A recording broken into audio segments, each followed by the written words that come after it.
En France, on rencontre quatre grands types de paysages principaux.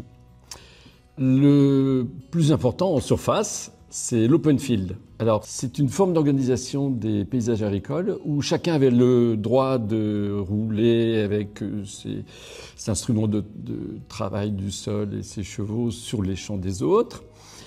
À la fin de la saison de récolte, il y avait la veine pâture, où les petits troupeaux des manouvriers pouvaient pâturer librement, jusqu'au banc de labour qui était décidé aussi collectivement.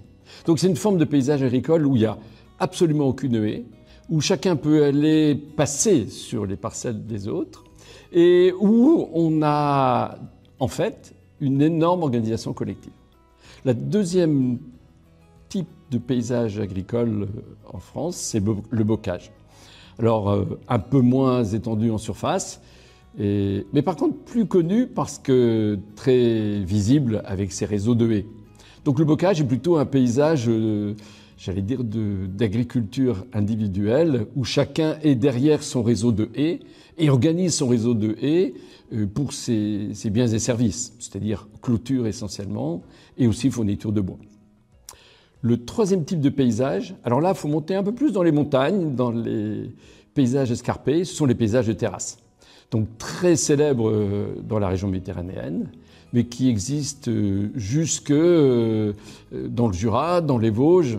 Mais les exemples les plus visibles à l'heure actuelle sont bien sûr les terrasses des Cévennes ou de la côte méditerranéenne. Où, là, on trouve des arbres mythiques, l'olivier, la vigne. Et le quatrième type de paysage, ce sont les steppes.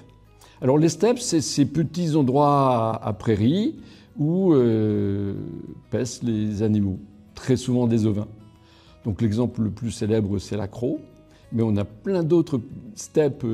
Les Causses sont des très jolies steppes dans le Massif central et qui permettent aux moutons de produire un certain nombre de produits assez sympathiques comme le roquefort.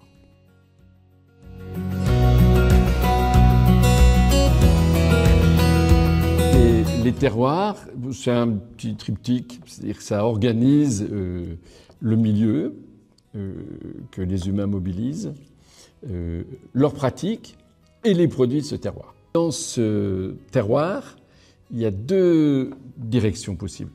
Bien sûr, les produits sont très liés au paysage de ce terroir.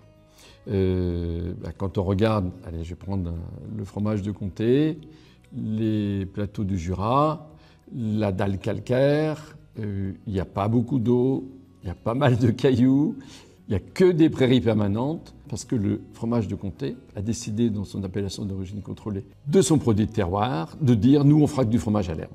C'est assez rare en France et c'est vraiment intéressant. Et à l'inverse, eh bien, pourquoi on voit beaucoup d'herbes à l'heure actuelle dans le Jura? Il y a des raisons naturelles, mais il y a aussi une raison très liée à ce terroir. C'est parce qu'on a décidé à un moment donné qu'on le mettait dans le cahier des charges du produit de terroir comté qu'il y a encore beaucoup d'herbes dans le paysage du Jura.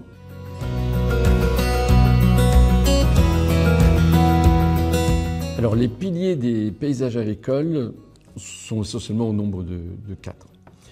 Le premier, ce sont les sols, bien sûr. On ne fait absolument pas les mêmes types de cultures, les mêmes types de prairies, les mêmes types de production en fonction des sols présents. Il est bien évident que dans un sol profond, limoneux, de Beauce, qui est cultivé depuis très longtemps, Zola, on a fait un très bon bouquin qui s'appelle La Terre, et les paysages décrits dans La Terre de Zola sont très proches. Alors bien sûr, on utilise plus de produits chimiques maintenant, d'engrais de synthèse, les champs sont plus grands, mais des paysages de Beauce actuels. Le deuxième pilier des paysages agricoles, ce sont les pentes. Si je suis dans une région très pentue, je vais essayer de lutter contre la pente. La plupart du temps, je vais essayer de mettre des terrasses. Si la pente est douce, j'essaierai de mettre des haies en travers de la pente pour tenir un peu la terre et que ça se passe assez bien. Le troisième pilier, c'est sur l'eau. Quoi qu'il arrive, au cours de toutes ces fabriques de paysages de notre territoire, l'eau a toujours été une ressource essentielle. Tant l'eau qui peut servir d'abreuvement pour les animaux, l'eau qui peut servir pour l'irrigation des cultures, mais aussi l'eau qui est en excès. Et quand l'eau est en excès, eh bien, on a eu très souvent, et depuis longtemps, les premiers drainages étaient posés à la main et c'était des tuyaux de poterie qui étaient jointifs. Ou des gros cailloux qu'on mettait sous forme de carré pour faire circuler l'eau. Enfin, le dernier, c'est l'eau qui manque. Quand l'eau manque, eh bien, il faut la porter. Et là, on a quelque chose qui a structuré des paysages agricoles de France dans les endroits les plus secs.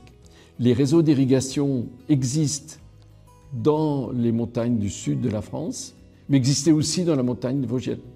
Le livre Pays, paysans, paysages, donc écrit par l'équipe de l'INRA de Versailles et de l'ENSA de Dijon en 1977, décrivait bien le Peigné vosgien. Pourquoi? Parce que toute prairie était vraiment griffée de petits canaux d'irrigation, qui à l'époque permettaient de faire pousser l'herbe et aussi de faire fondre la neige en hiver.